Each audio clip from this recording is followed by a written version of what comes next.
ध्यानं नागराजस्य देवस्य कवचं सर्वकामदं ऋषिरस्य महादेवो गायत्री छन्द ईरितः ताराबीजं शिवा शक्तिः क्रोधबीजस्तु कीलकः देवता नागराजस्तु फणामणिविराजितः सर्वकामार्थसिद्ध्यर्थे विनियोगः प्रकीर्तितः। कवचम् अनन्तो मे शिरः पातु कण्ठं सङ्कर्षणस्तथा कर्कोटको नेत्रयुग्मं कपिलः कर्णयुग्मकं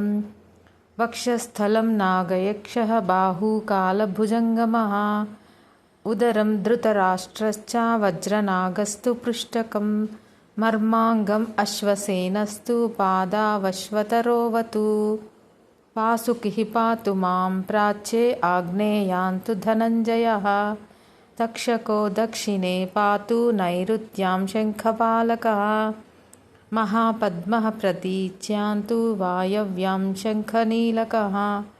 उत्तरे कम्बलः पातु ईशान्यं नागभैरवा ऊर्ध्वं चैरावतो दस्तात् नागबेतालनायकः सदा सर्वत्र मां पातु नागलोकादिनायकः।